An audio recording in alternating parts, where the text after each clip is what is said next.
ஒரு சின்ன பையன் ஆத்து பக்கத்துல போல தூக்கி போட்டு விளையாடிட்டு இருக்கான். அப்ப போல ஆத்துல உருண்டு போயிடுது. ஆனா என்ன கொடுமைனா, இவன் கீழே உருட்டி விட்ட போல மேல இருந்து வர்ற தண்ணியில அடிச்சிட்டு வருது. எடுத்து பார்த்தா போல் செம பழசா இருக்கு. இங்க ஏதோ தில்லாலங்கடி வேலை நடக்குதுன்னு புரிஞ்சுக்கிட்டு அவன் கிளம்ப பாக்குறான். அதுக்குள்ள டமாருன்னு கண்ணாடி உடையிற சத்தம் கேக்குது. திரும்பி பார்த்தா ஓடிட்டு இருந்த ஆத்து தண்ணி திடீர்னு பனிக்கட்டியா உறைஞ்சு போயிடுது. ஆக்சுவலா கொஞ்ச நேரத்துக்கு முன்னாடி இவன் அந்த காட்டுக்குள்ள போகும்போது ஆறு உறைஞ்சு போயிருந்தது.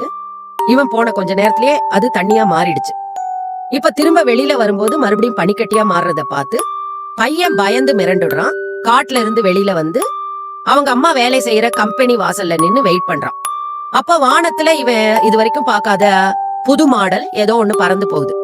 அத ஆச்சரியமா பாத்துட்டு இருக்கான். கரெக்டா அவங்க அம்மாவும் வெளியே வராங்க. ஆனா பார்த்தா அவங்க அம்மா செம வயசானவங்களா கிழவி மாதிரி இருக்காங்க. இவன் அந்த காட்டுக்குள்ள போய் வெறும் 1 மணி நேரம் தான் ஆச்சு. ஆனா வெளியில அதுக்குள்ள 30 வருஷம் ஓடி போயிருக்கு.